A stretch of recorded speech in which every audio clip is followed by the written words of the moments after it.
Oi, gente, tudo bem com vocês? Eu, Thaís e minha colega Felisbela somos do programa Residência Pedagógica, do subprojeto Física Matemática. Estamos sendo orientadas pelo professor Luan, que é o professor de física de vocês. No vídeo de hoje, nós vamos resolver algumas questões de física do Enem. Então, vamos lá. A primeira questão que nós vamos resolver trata de força resultante. Nós vamos ter que fazer uma análise do gráfico para poder resolver a questão.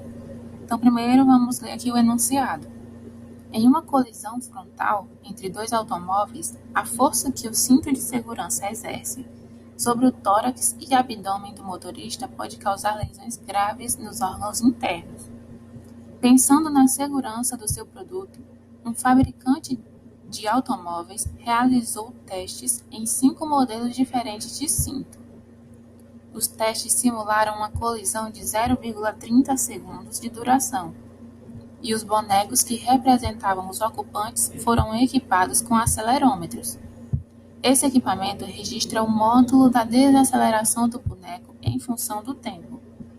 Os parâmetros, como massa dos bonecos, dimensões dos cintos e velocidade imediatamente antes e após o impacto, foram os mesmos para todos os testes.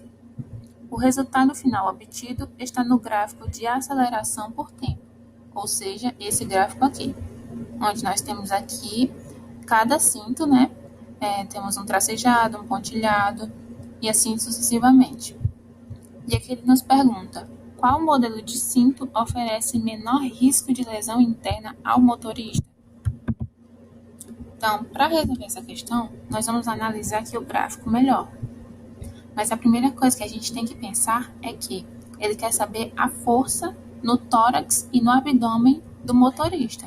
Então, a força resultante, ela é dada por essa fórmula aqui, onde a gente tem a força resultante representada por Fr, que é igual à massa do corpo, ou seja, do motorista, vezes a aceleração.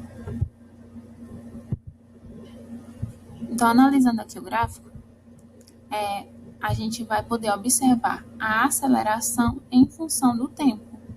No caso, é só isso que a gente vai observar, porque a massa do corpo é a mesma para todos os casos, para todos os testes. Então, observando a aceleração, a gente sabe que essa força aqui vai ser maior na medida em que essa aceleração aumentar. Então, o que a gente tem que procurar? A gente tem que procurar qual é a linha que mostra menor aceleração. Então, esse primeiro cinto, o cinto 1, é representado por essa linha aqui, né? Então, ela está bem alta, aproximadamente de 160 metros por segundo ao quadrado. Então, a gente já pode descartar ela. A gente já descarta o cinto 1. O cinto 2, esse pontilhado aqui. Então, dentre todas, a gente já percebe que ele é o que tem a aceleração mais baixa. Aceleração e desaceleração, como a gente pode ver aqui, que está em módulo. O cinto número 3, que é esse daqui, também é bem alto e é o mais alto de todos, a aceleração. O cinto número 4 está próximo do número 2. E o cinto número 5, por final, ele também é bem alto. Então, resumindo, a menor aceleração e desaceleração é no cinto 2, ou seja, vai ter a menor força aqui. Quanto menor for esse A, que é o caso do cinto 2, menor vai ser a força resultante. Então, a gente volta aqui para ver as alternativas e a gente vai marcar o item B, que é o item correto, que é justamente no cinto 2 desse pontilhado, onde a aceleração é menor e, consequentemente, a força também vai ser menor.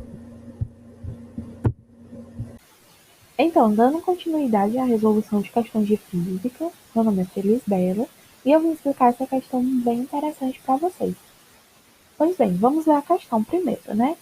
Ela fala que dispositivos eletrônicos que utilizam materiais de baixo custo, como polímeros semicondutores, têm sido desenvolvidos para monitorar a concentração de amônio, o gás tóxico incolor, em granjas avícolas. A polianilina, um polímero semicondutor, que tem o valor de sua resistência elétrica nominal quadruplicado quando exposta a altas concentrações de amônia, isso aqui eu vou guardar, quadruplicado, tá bom? Eu acredito que vai ser importante. Na ausência de amônia, a polianilina se comporta como um resistor ômico e a sua resposta elétrica é mostrada no gráfico.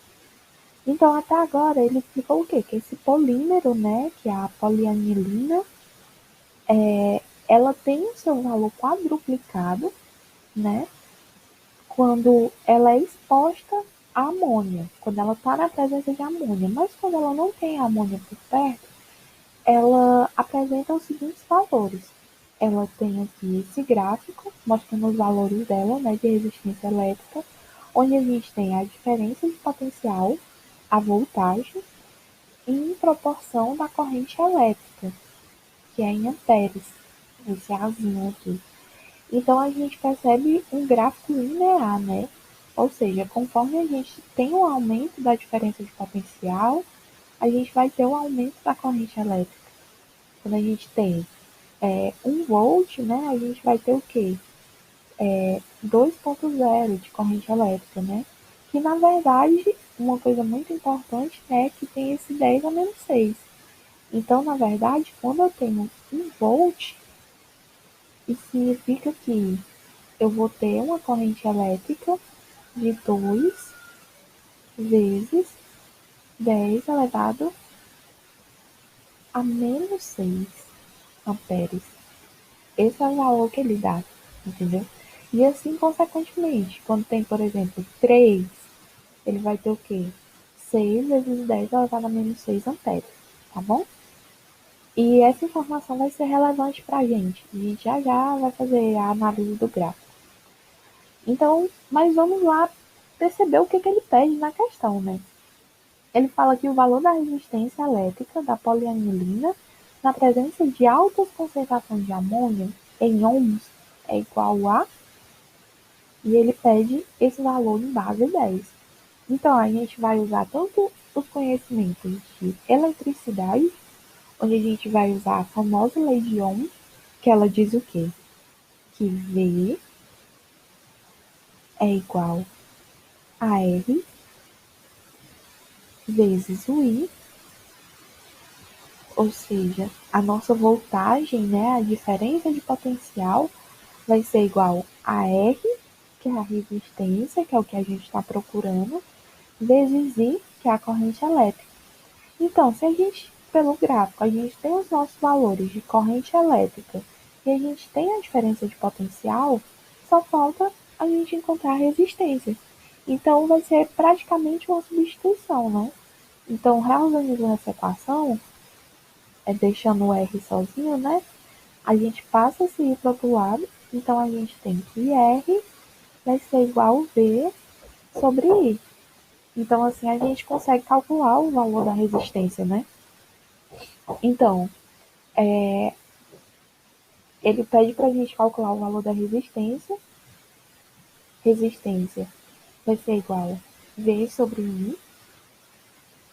E agora, a gente pode pegar um exemplo que torne a nossa vida mais fácil, né? Como eu tinha falado para vocês. Vamos pegar isso daqui, que a diferença de potencial é 1, e que nesse caso aqui, a nossa corrente elétrica é 0. Então, substituindo esses dados na fórmula, a gente vai ter que o nosso R é igual a o V, vai ser 1, dividido pela nossa corrente elétrica correspondente, né? Que vai ser 2. Mas não é só 2, né? É 2 vezes 10 elevado a menos 6. E agora, como é que a gente faz essa divisão? Então, para simplificar a nossa vida, o que, que a gente pode fazer? A gente pode dividir tudo por 2, para assumir esse 2 aqui de baixo. E deixar em base 10, entendeu? Então, a gente vai ter que a nossa resistência vai ser igual a 1 dividido por 2. Tudo isso dividido por 2 vezes 10 elevado a menos 6, também dividido por 2. Então, esse 2 cancela com esse 2, e aqui fica 1 dividido por 2. E 1 dividido por 2 a gente pode até substituir, vai ser igual a 0,5, né? Fazendo na calculadora, 1 dividido por 2 dá 0,5. Deixa eu só ajeitar esse 5, que ele ficou meio estranho. Pronto, 0,5. E o valor de baixo, 2 sumiu. Então, é como se a gente tivesse só 1. Na verdade, desculpa. É como se a gente não tivesse mais nada, ou tivesse um 1 multiplicando o 10 elevado a menos 6. E agora, para facilitar mais ainda as nossas contas, a gente pode colocar um número de base 10 aqui também, né? Qual o número de base 10 que a gente pode colocar? A gente pode colocar o 10 elevado a zero.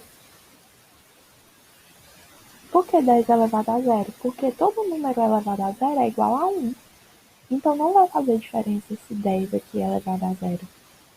Então, a gente vai ter que a nossa resistência vai ter 0,5 vezes 10 elevado a zero, dividido por 1 vezes 10 elevado a menos 6.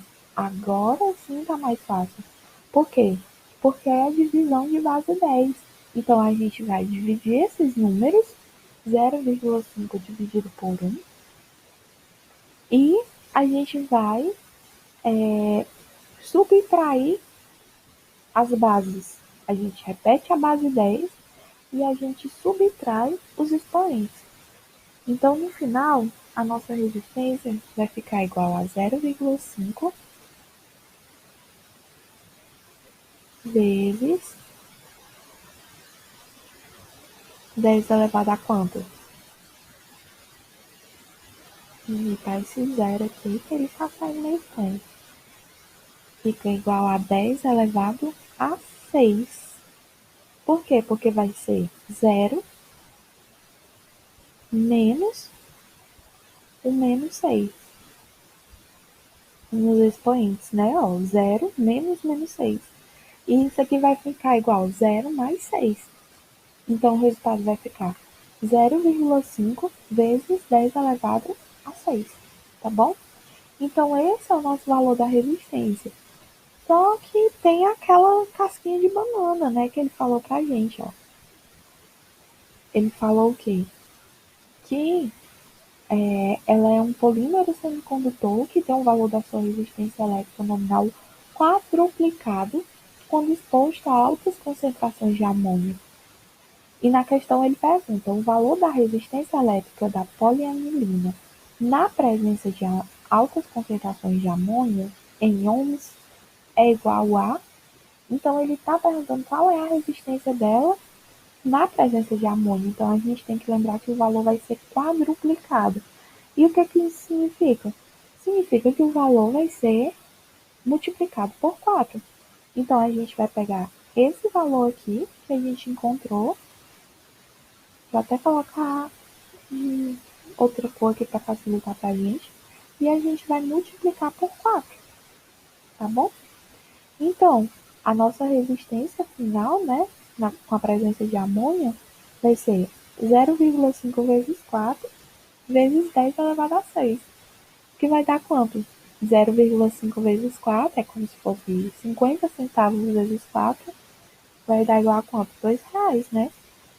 Então, vai ficar 2 vezes 10 elevado a 6.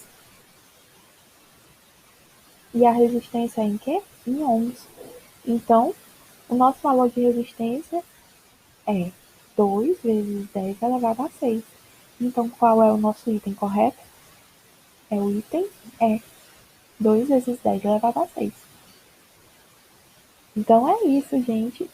Eu espero que vocês tenham gostado. Obrigado pela atenção. Qualquer dúvida, podem procurar a gente. Ou voltem lá o vídeo, leiam a questão com mais calma e tentem fazer vocês também, tá certo? A gente está aqui para ajudar vocês.